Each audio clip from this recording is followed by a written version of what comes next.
وَلَقَدْ يَسَّرْنَا الْقُرْآنَ لِلذِّكْرِ فَهَلْ مِن مُّدَّكِرٍ. En effet, nous avons rendu le Coran facile pour la méditation. Y a-t-il quelqu'un pour réfléchir? Bismillah walhamdulillah wassalatu wassalamu ala rasulillah. Assalamu alaikum wa rahmatullahi wa barakatuh. Bienvenue à notre seconde partie de la 5e leçon du niveau 1 de nos cours arabes.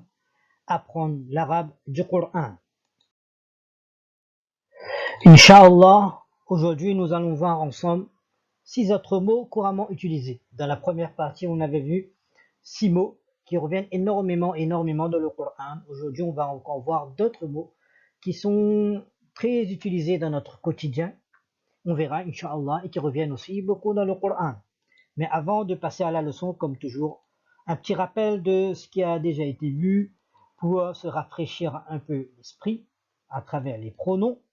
Et bien sûr, un petit exercice à annexer les mots suivants avec les pronoms affixes. 2 mots conjoints, zawjun, et am, personne, nafsun.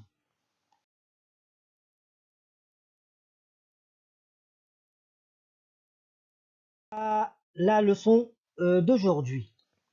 6 mots qui reviennent à plus de 170 fois dans le Coran. Vous verrez que ce sont 6 mots qui reviennent dans le Coran aussi, mais qu'on a l'habitude d'utiliser dans notre quotidien, dans notre langue. Il serait bien donc de les utiliser en arabe aussi aujourd'hui. Le premier mot, c'est le mot ukhtun, qui signifie sœur. Donc ce mot revient à 9 fois dans le Coran. Bien sûr, ensuite, le mot akhun, qui veut dire frère, qui, quant à lui, revient à 53 fois dans le Coran. Ensuite, le mot bintun, ou qui est encore utilisé sous une autre forme, ibnatun, on verra dans les exemples, Inch'Allah, qui veut dire fille, qui revient à 2 fois dans le Coran, ibnun, qui veut dire fils, qui revient à 40 fois dans le Coran.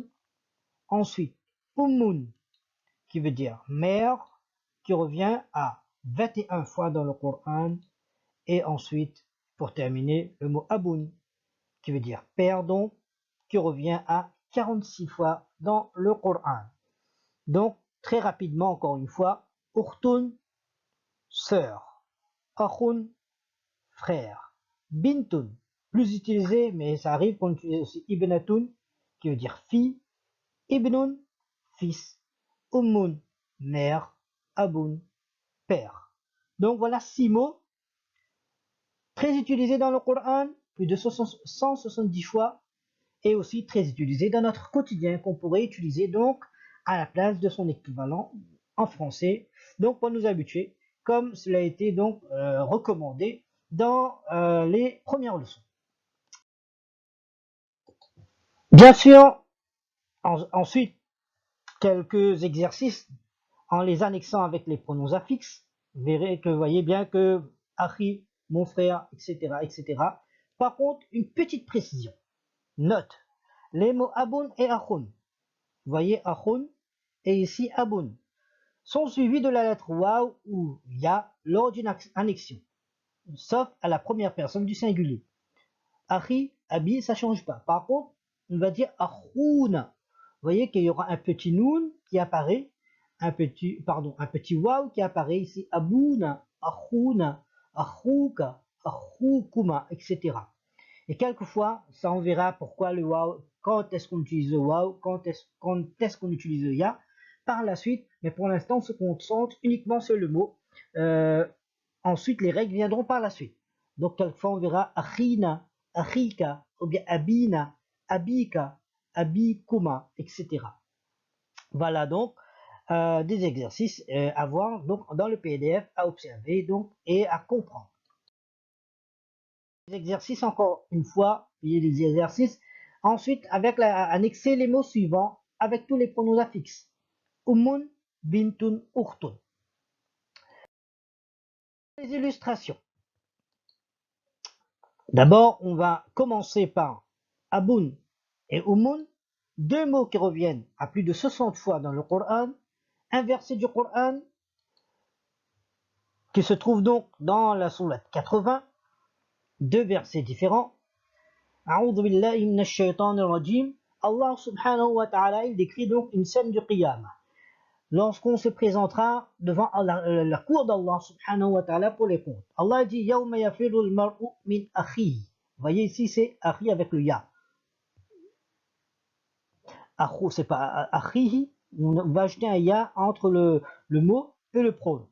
Le jour où l'homme s'enfuira de son frère, de sa mère, wa ummihi, ainsi que de son père, wa abihi, wa sahibatihi, de sa compagne, wa banihi, et de ses enfants. Banihi, c'est le pluriel, ibnun, c'est le singulier, et donc là, c'est le pluriel. Le pluriel, on verra ensuite dans d'autres leçons aussi, comme on l'a vu au tout début.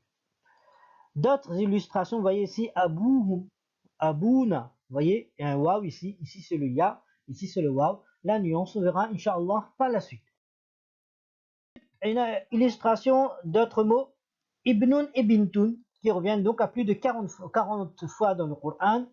Allah subhanahu wa ta'ala donc le cite en citant le prophète Isa alayhi salatu wassalam, mal masih ibn Maryam illa rasul, que le Messie, fils de Marie, c'est-à-dire Isa alayhi salatu wassalam, n'était qu'un prophète, n'était pas un prophète, il n'était qu'un prophète. Bien sûr, Allah ta'ala, il réfute une croyance et clarifie une croyance plutôt. Et quelque chose qui est important dans le mot ibnun, vous voyez, lorsqu'il est joint au mot suivant, Masihu, on ne dira pas Masihu ibn Maryam. Le alif va sauter, on va faire la liaison. Ça, c'est une règle qu'on verra aussi par la suite. Pour l'instant, on se concentre uniquement sur l'apprentissage de quelques mots. On ne dira pas Mal Masihu ibn Maryam, Mal Masihu ibn Maryam. Il y a quelques mots qui font exception à la règle. Voilà, parmi il y a le mot ibnun, donc que le alif va sauter. Mal Masihu ibn Maryam illa rasul. Donc à tenir compte, à faire attention, on verra même dans les exercices que souvent de fois le alif va sauter, donc quand on fait la liaison. Ensuite, wa Maryama banata, vous voyez là, ici c'est ibn bintun, et ici c'est utilisé ibnata, c'est très rare, mais dans le Coran ça arrive. Utilisé une fois, wa Maryama banata Imran, Allah il parle de la maman de Isa alayhi salatu wassalam, Maryam, fille de Imran. Et voilà encore d'autres illustrations, vous voyez, banat, ici c'est le pluriel, banat c'est le pluriel de bintun, qu'on verra le féminin, Inch'Allah, dans la leçon 6, comme il a été dit au tout début. Vous voyez là, Rabbi innabni min ahli. Vous voyez, mon fils. On ne dira pas inna ibni. Vous voyez, on va faire la liaison directe. Innabni. Vous voyez, c'est pas la luqmanu libnihi. C'est pas li ibnihi, libnihi. Vous voyez, dans la liaison, on fait sauter les alifs, on prononce direct. Notre illustration maintenant, pour terminer, Inch'Allah subhanahu wa ta'ala, akhun et ukhtun, qui reviennent donc à plus de 60 fois dans le Coran, où Allah ta'ala, il parle donc de l'héritage là, walahu akhun aw ukhtun.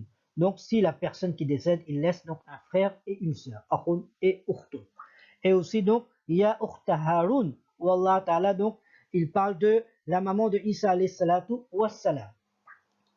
D'autres donc illustrations à travers d'autres versets du Coran. Et maintenant, par la grâce d'Allah subhanahu wa ta'ala, dans les deux leçons, c'est-à-dire la leçon 5, la partie 1 et 2, donc on a appris 12 mots qui se répètent à pratiquement 1000 fois dans le Coran. Vous imaginez encore une fois 950 fois dans le Coran. Dans le Coran, 12 mots qui sont très simples et à apprendre et utilisables aussi dans notre quotidien. Bien sûr, notre exercice consiste à les repérer, d'une part, et les énumérer, les traduire. Et là, on voit encore un graphique, si on estime par rapport au calcul de certains savants, des mots dans le Coran qui sont au nombre de 72 000, plus de 72 000, pratiquement 73 000.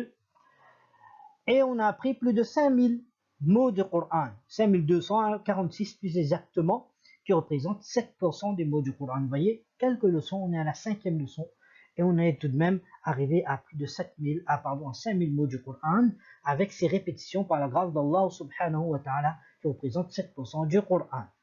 Donc, Inch'Allah, si Allah donne la vie et tawfiq, prochaine leçon consistera à apprendre, on a vu maintenant le masculin, on va maintenant le féminin très simple. Comme on a déjà compris, le masculin, le féminin sera très très simple, Inch'Allah subhanahu wa ta'ala. Wassalamu alaikum wa rahmatullahi wa barakatuh.